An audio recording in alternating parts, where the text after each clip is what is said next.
I got that California. I got that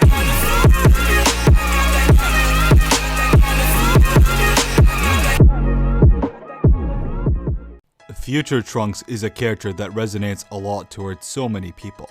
Was it because he's a younger character that the audience were able to relate to, or was it the impressive display of easily dispatching and one-shotting the show's main villain, Frieza, a character that the Z Fighters or Dragon Team had to agonizingly deal with for 28 episodes, with long gruesome losses along the way? This is like having someone come and one-shotting Beerus and make it look like it's so easy. His character as a whole has paved way for so much potential, and ultimately managed to save the main timeline, not just once, but twice. However, with all this shock value that the character of Trunks introduces, his character also brings something far more devastating: his flaw, and why his famous and iconic sword encompasses his failure.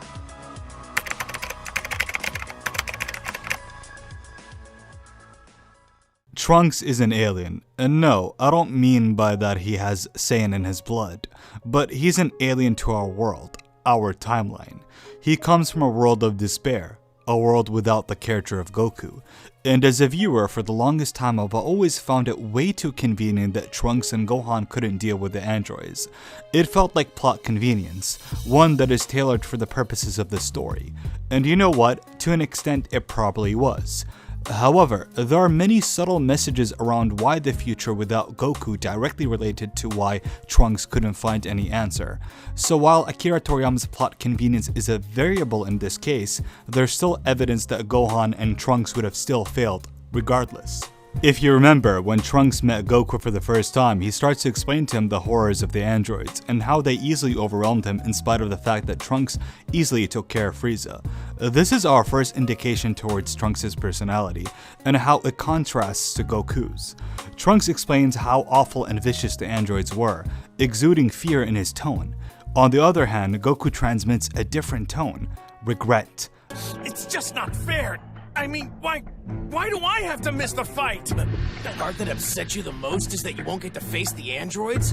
So you mean you aren't afraid of them at all? Well, sure, they sound like monsters, but it would be a great chance to see what I'm made of, and I'm going to miss out. But rather his inability to fight and challenge them, in which Trunks exclaims in a sigh of relief and comfort that Goku is exactly how his mom described him to be. And this is where the trail to Trunks' failure starts. It's the environment he lived, living his whole life under fear and learning that all these awesome and great fighters before him fell. Trunks' only avenue for learning how to fend and fight for himself is Gohan, the second problem in this equation. Gohan, while grown, he has failed to develop in the same way Gohan we knew from the present timeline did. This Gohan struggles within himself to find that motivation. His way of dealing with conflict is that of the pacifist Gohan we have always seen in the beginning of the series. This Gohan that waits till the last moment for his father to show up and save him every time. Trunks is basically Gohan in this situation, but without Goku. Without the many times we have seen Goku showing up in the battlefield to save a wounded Gohan. And as much as we love this badass version of Gohan from the future, he wasn't fully developed as a person, let alone a fighter. In fact, his more developed counterpart struggles to an extent without his father's guidance. There's a very interesting scene of Gohan describing his dead father to Goten and how it feels to be around him. What's my dad like? He's like an angel, Goten. What's an angel like? I don't know, I just know that when they're around, you feel happy inside. You can tell this is how future Gohan also feels about his dad. He relies too much on Goku, his hero figure, to come and save the day. This idea is also inherited by Trunks, who struggles to find hope in spite of unlocking the legendary transformation of the Saiyan race. His feeling of helplessness clouds his judgment. And you can't really blame him that much, as he really comes from a place that is devoid from any hope. He's so used to taking L's his whole life that he never knew how it feels to take the W. His mentality is that the androids cannot be defeated, and they should be avoided at all cost. This was demonstrated when Trunks comes back to the past 3 years after he warned everyone, discovering that the real androids 17 and 18 weren't activated just yet. He tries to stop his father from confronting them, telling him it's no use, even going as far as claiming they should wait for Goku. Despite the fact that Vegeta is actually marginally stronger than Goku at this specific moment of the show. Trunks still has the belief that with Goku comes hope, and they can't overcome this obstacle without him. And while true to an extent, Trunks has lived his whole life under the belief that the androids cannot be defeated or overcome. Haunted by this worldview shaped by the catastrophic events of the future, this crippled him, making him consider things that would otherwise be obvious. And there are many examples, and calling those instances as coincidence is not true. Akira Toriyama clearly had an understanding of the trauma that Trunks experienced. For example, just looking at his design alone, Trunks' first and major flaw can be spotted, but I'll leave that at the end. For now, I'd like to talk about his mentality. In episode 147 of Dragon Ball Z, after Goku is healed from the heart virus, he teleports to the location of Trunks and Vegeta. He arrives in a rocky area, not too dissimilar from the place Goku and Vegeta fought for the first time. He interacts with Trunks first, who tells him that his father isn't training and is just standing there doing absolutely nothing. Trunks doesn't understand, nor is he able to approach his father. Goku though, who was unconscious for days, smirks and mentions that Vegeta is most likely thinking about reaching the next level. I did try to go up and talk to him. He told me to get lost, said I would only slow him down. Not that he's actually doing anything, he's just been standing there for 3 days, frozen in place like a statue. Well, that's Vegeta for you. If I know that guy, he's probably trying to will himself into reaching the next level. Trunks is surprised and isn't able to comprehend or fathom the idea that the legendary Super Saiyan status, the strongest warrior title in history known to him, can actually be surpassed. Goku and Vegeta both managed to discern and understand that from one defeat, something that the likes of Gohan and Trunks weren't able to grasp upon. The only hurdle on this point is how are they able to achieve that in such a short amount of time. Goku introduces both Trunks and Vegeta to the time chamber, in which once again you can see the difference in both demeanors. Trunks is anxious and worried. Vegeta, on the other hand, is smiling, relishing the challenge. Man, so this is the place they said Goku could barely last a month the first time he came to train.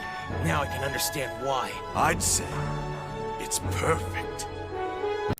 And these contrasting approaches are highlighted during the semi-perfect confrontation, where Trunks goes on a flashback explaining what a hellish experience the time chamber was, telling us how absolutely torment it was to be there, how the raging heat and freezing cold almost broke him. He couldn't stand, he almost quit, but in the middle of that raging fire, while he was burning to death, he saw his father standing in the middle of it, taking it all, as if he was relishing it, welcoming it.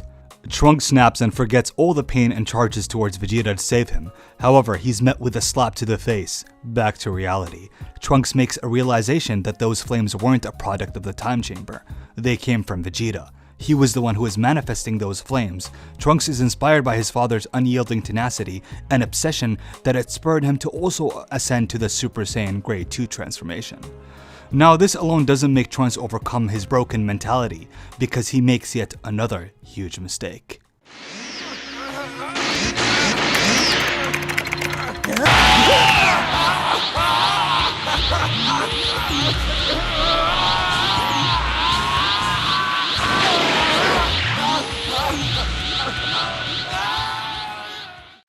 When Vegeta's final flash fails to defeat Cell, as Cell nullifies any damage caused by the blast, regenerating his lost limbs, wiping out Vegeta's confidence from his face, leaving Trunks to engage in battle and face off against Cell.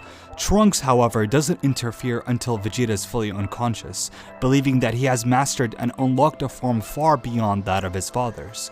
He begins to power up and slips into intense rage that his irises starts to disappear. The rubber band holding his hair back breaks, and he is glowing brightly. His energy is so high that it even zaps Krillin. Cell is shocked as it appears that future Trunks has power that greatly outmatches his father.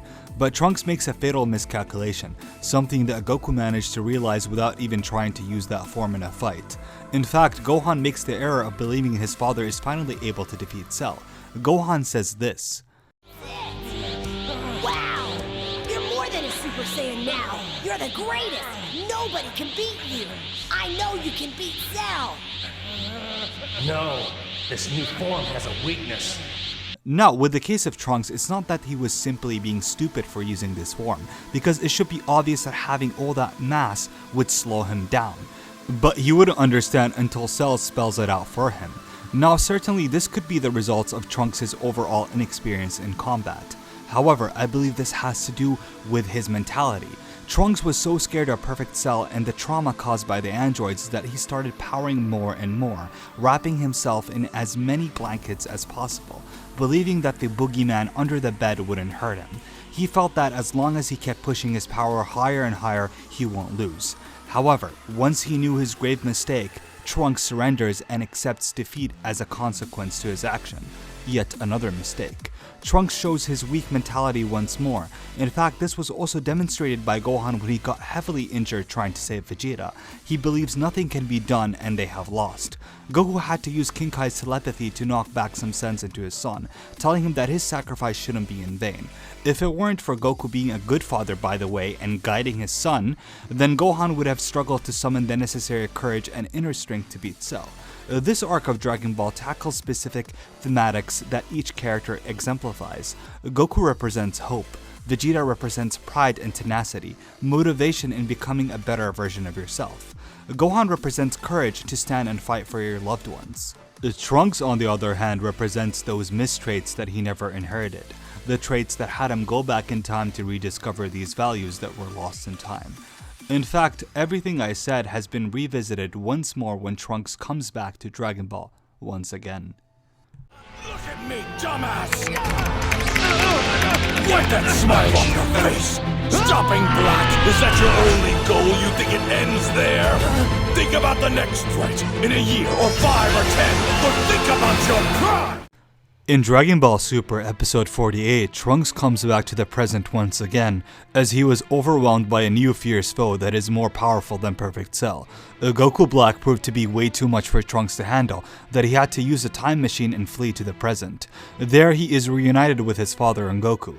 Seeking for help, he challenges Goku, an homage to their first encounter. However, what's different this time is that Goku far exceeds anything that he had imagined. When Trunks powers up to Super Saiyan 2, the same form that Gohan unlocks against Cell, Trunks is confident he could prove to be a contender. But he's blown out of the water once Goku shows him the legendary Super Saiyan 3, the form that goes beyond the Super Saiyan which surpasses the regular one, as described by Trunks himself. Trunks gets easily one-shotted by Goku, and he realizes that this is a fight that may be best suited for Goku to take over. Unaware of the sin he just committed, he confronts Vegeta shortly afterwards, for some quality father and son time. Trunks activates his full power and goes Super Saiyan 2 once again. He prompts his dad to go full power and use Super Saiyan 3. Vegeta starts laughing, because we all know he doesn't have Super Saiyan 3. No, I'm just kidding. Trunks is confused and doesn't know what the joke is. Vegeta then unveils his god form out of the blue. No pun intended. Trunks is shocked just as he's confused. He cannot sense his father's power level. Vegeta tells Trunks if he lands a hit on him, he will take him to the park. Oh, wait, I mean he will win. Of course, the result of this fight is pretty obvious. Trunks is nowhere near Vegeta's level, not in the slightest. He takes a proper, well-deserved spanking. Trunks is left on the ground emitting a sigh of relief that his father and Goku are more than capable of defeating Black. And this is where Trunks fails the real test, as Vegeta snaps, getting extremely angry at him, not out of hate, but just sheer disappointment that his son would think this way. Vegeta is trying to motivate his son in order to fight and get stronger instead of just relying on others. And this is something that the Goku Black arc has focused heavily on. It even brought Trunks' sword for some purpose. At first, it seemed like the sword is just there as a throwback. However, Trunks admits to his father that the sword makes him feel comfortable. それは今必要ないだろう。落ち着くんです。つけている方が。そうか。 Now, don't get me wrong, I'm not hating on the sword. I actually think it's cool and complements his design well. It suits the whole lone wolf kinda aura thing that Trunks has. But it's honestly a hindrance to his actual character, or at least the sword is in the way that the show has presented. The sword, as I pointed out in the beginning of this video, is a glaring flaw. He carries the sword in spite of the fact that it doesn't really grant him any actual advantage. I mean, yes, it could be used to finish a weaker opponent easily, but if it was that of an advantage, literally every character in the show would be encouraged to carry one. The sword itself isn't special, and no, before you try to say this is Tapion's or Tapion's sword, it isn't. I explained this many times in many videos. And even if you want to be too stubborn to be convinced, Tapion wasn't introduced until 1996 in the movie Wrath of the Dragon. So the sword and the conception of the sword is still an ordinary sword when Akira Toriyama designed it. In fact, King Colt foolishly believed that the sword wielded by Trunks was the secret to his power. Trunks easily blocks it and says this.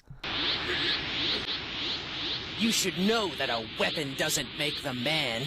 After Trunks' sword breaks when he attacks Android 18 with it though, he never bothered to replace it. The sword was no longer necessary when Trunks learned to increase his power and train with his father.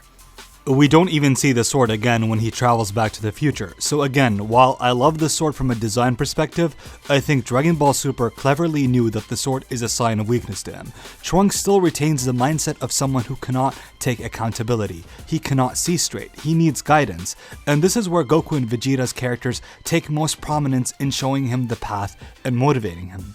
Goku being the light at the end of the tunnel and Vegeta being the one pushing him to that path.